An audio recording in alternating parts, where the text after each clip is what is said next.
우신 성도님들, 지난밤에도 안녕히 주무셨어요? 9월이 시작되는 첫날 하나님 나라를 시작하는 말씀 묵상 시간입니다.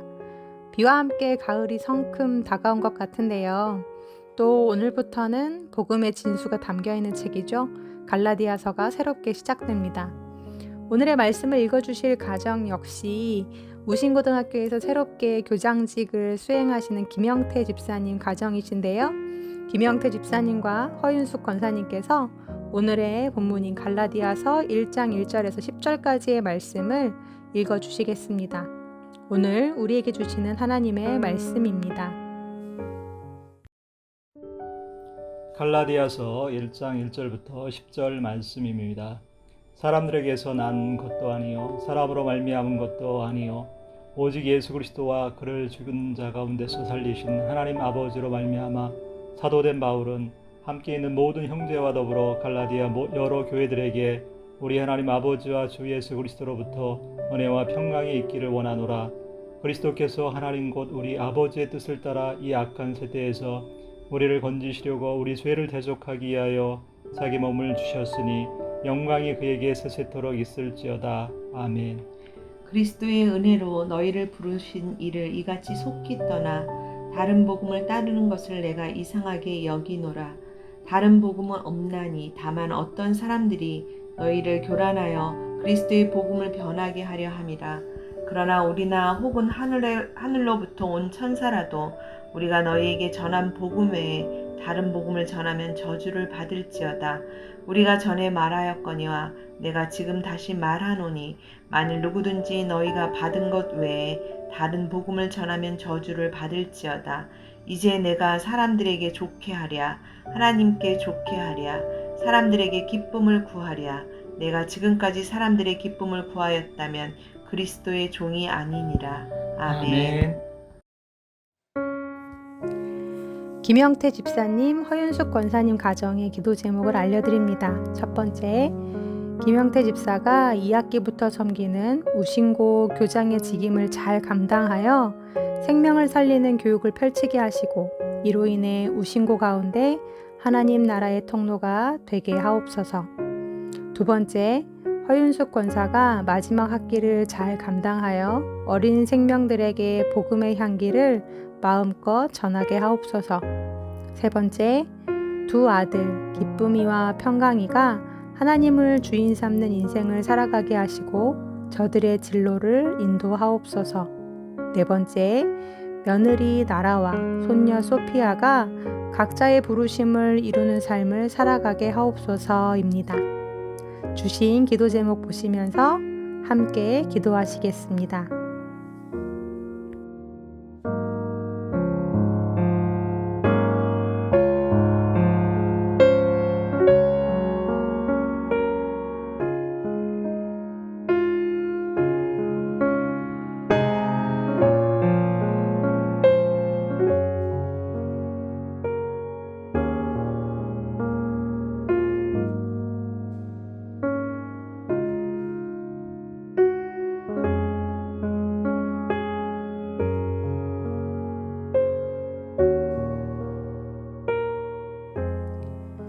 이 가정의 주인 되신 하나님, 하나님의 선하신 뜻에 따라 이 가정을 이제까지 인도해 오셨음에 감사를 드립니다. 그리고 지금까지 그리해 오셨던 것처럼 앞으로도 신실히 이 가정을 인도해 가실 것을 믿고 또한 감사를 드립니다. 하나님, 김영태 집사님께서 오늘부터 새로이 우신고등학교 교장직을 수행하십니다. 뜻이 있어 택하시고 부르신 하나님, 감당할 수 있는 지혜와 믿음과 능력을 주시고 학교와 교회 안에 믿음의 동역자들을 세워주셔서 함께 생명을 살리고 영혼을 살리는 이 귀한 사역 잘 감당하게 하여 주옵소서. 집사님을 통해 우신고등학교가 하나님의 나라로 거듭나는 역사가 있게 하여 주옵소서. 허 권사님 역시 교직의 마지막 학기를 시작하셨습니다. 끝까지 잘 감당하실 수 있도록 체력뿐 아니라 마음과 영에도 강건함을 허락하여 주옵소서. 집사님과 권사님, 기도가 닿고 마음이 닿고 손이 닿는 곳마다 생명들이 살아나고 회복되는 역사가 있게 하여 주옵소서. 주신 두 아들 기쁨이 형제와 평강 형제가 하나님을 주인 삼은 인생들을 살아가게 하여 주옵시고, 며느리와 이 가정에 주신 귀한 선물 우리 소피아가 가정 안에서 매일같이 하나님의 나라를 맛보고 누리며 또한 각자의 삶에서 하나님의 나라를 이루어가는 소명의 길을 찾아 잘 걸어가게 하여 주옵소서. 감사드리고 예수님의 이름으로 기도드립니다. 아멘.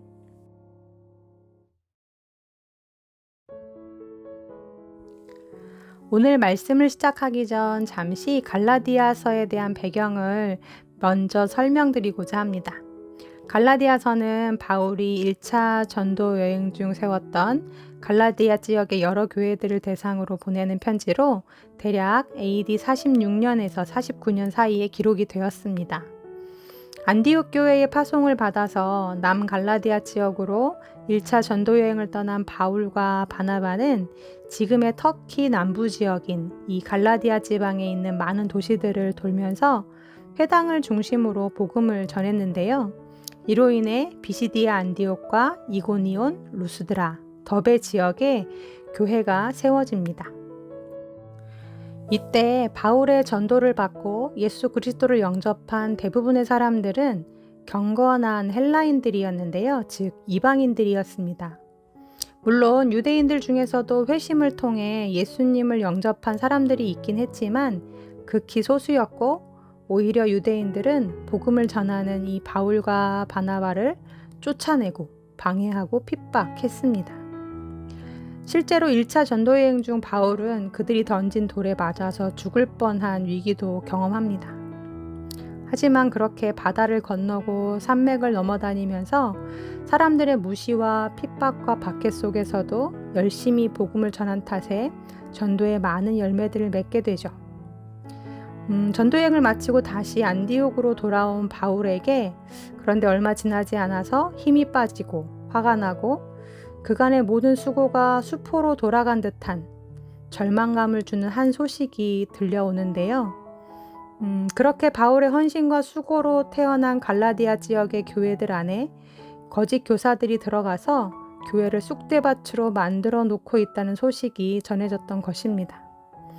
바울은 분명 예수 그리스도의 십자가의 복음을 가르쳤건만 이들은 그건 아무런 소용이 없고 구원을 받으려면 무조건 할례를 받아야 한다고 가르쳤습니다. 그리고 이에 많은 갈라디아 교회의 이방인 성도들이 이 거짓 교사들의 가르침을 받아 할례를 받고 다시 예전의 상태로 돌아갔다는 소문이 들리기 시작하죠.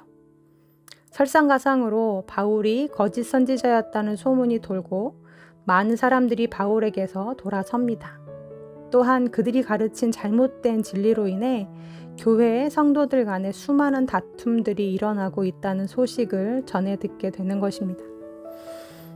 갖은 고생과 목숨을 내걸고 한 선교였습니다. 그렇게 해서 탄생한 교회였고, 교회가 시작된 지 이제 막 1년, 2년, 3년밖에 되지 않는 신생 교회들이었습니다. 말 그대로 바울의 첫 열매들이었죠. 그러하기에 바울은 더 속이 상하고 화가 납니다. 다른 바울 서신서들과 이 갈라디아서를 비교해 볼 때 갈라디아서만이 가지고 있는 특징이 두 가지가 있는데요. 첫 번째 특징은 다른 서신서들은 대필자가 있었던 반면에 이 갈라디아서는 처음부터 끝까지 바울이 친필로 쓴 서신서라는 것이고요.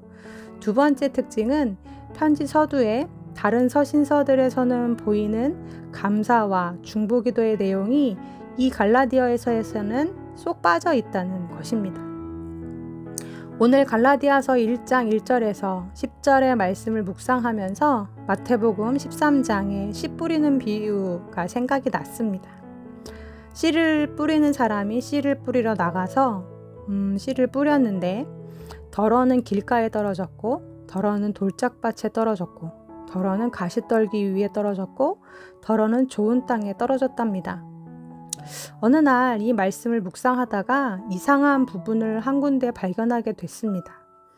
이 네 가지 다른 종류의 밭에 떨어진 씨들을 보니까 그 앞에 덜어는 이라는 단어가 똑같이 들어가 있더라고요. 덜어는 이라는 단어는 전체 가운데 얼마쯤 혹은 이따금 드물게라는 뜻을 가지고 있습니다. 그런데 길가에 뿌려진 씨도 덜어는 이고 돌짝밭에 뿌려진 씨도 덜어는 이고 가시떨기에 뿌려진 씨도 덜어는 이고 심지어 좋은 땅에 뿌려진 씨도 덜어는 이라는 그 단어가 삽입되어 있는 거죠. 이게 무슨 뜻일까요?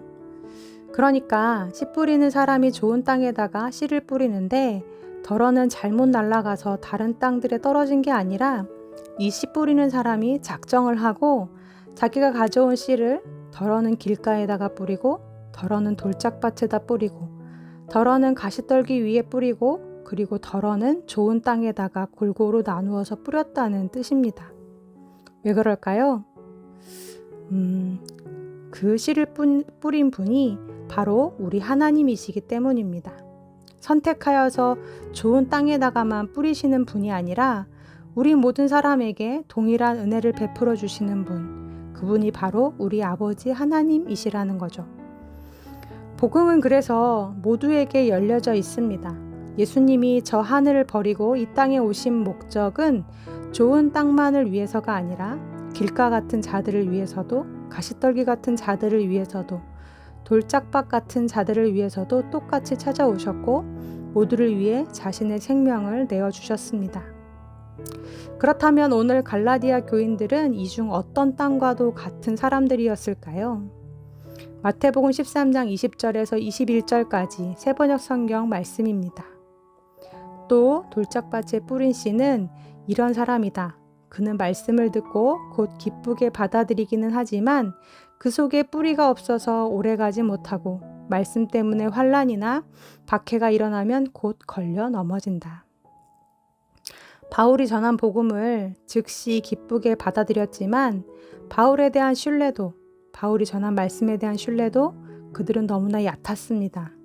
버티고 견디며 뿌리를 내려야 하는 인내가 없이 오늘 본문 6절의 말씀처럼 그리스도의 은혜로 너희를 부르신 이를 이같이 속히 떠나 다른 복음을 따르는 자들이 되었습니다. 죄가 많은 곳에 은혜가 넘치기도 하지만 또한 은혜가 넘치는 곳에 죄의 유혹이 따라오기도 하죠. 사랑하는 우리 구신 가족들, 바울의 수고와도 비교가 안 될 만큼 모든 안위와 지위를 버리고 하늘을 떠나 이 땅으로 내려오신 분이 계십니다. 그분이 길가와도 같고 돌짝밭과도 같으며 가시밭과도 같은 전혀 좋은 땅이지 못한 우리들을 찾아와 당신의 생명과 피를 나누어 주고 가셨습니다. 이제 그분의 귀에 우리의 소식이 들리겠죠? 그렇게 애써 자신의 모든 걸 내어주셨건만 이들이 이같이 속히 떠나 복음이 아닌 다른 것을 따라갔다고요. 가슴을 치며 애통하는 바울의 모습, 안타까워하며 속이 타는 우리 예수님의 모습이 그려지시지 않으십니까? 바울이 떠난 자리에 유혹의 무리가 찾아오듯 예수님이 떠나신 자리에도 여전히 뿌리를 내리지 못하게 하려는 시험들이 찾아옵니다. 그렇다면 오늘 우리에게 필요한 것은 무엇일까요? 이 악한 세대에서 우리를 건지시려고 자신의 몸을 주신 그분을 기억합시다. 속히 잊고 속히 떠나지 맙시다. 돌짝밭일 수밖에 없는 또 가시떨기일 수밖에 없는 내 심령, 내 상황 속에서도 열심히 믿음의 뿌리를 내리려고 그분을 향한 신뢰를 놓치지 않으려고 애를 씁시다. 오늘의 하나시가 그리고 이 아침에 짧은 결단의 기도가 그런 우리의 애씀이 되기를 간절히 기도합니다. 아멘. 주신 말씀 기억하며 기도하시겠습니다. 좋으신 하나님, 오늘 나에게 주신 구원의 선물은 하나님의 귀한 아들 예수 그리스도의 핏값임을 잊지 않게 하여 주옵소서. 돌짝밭과도 같은 우리 심령 위에 오늘도 은혜의 씨를 뿌려주셔서 말라버리고 말라버려도 우리에 대한 기대를 놓지 말아주시고 성령 하나님, 우리를 도우사 주님의 은혜와 구원의 감격과 진리의 복음을 아는 지식 가운데서 떠나지 않게 하여 주옵소서. 주님을 향한 깊은 신뢰와 믿음이 오늘 내 안에서 뿌리내리게 하여 주옵소서. 예수님의 이름으로 기도드립니다. 아멘.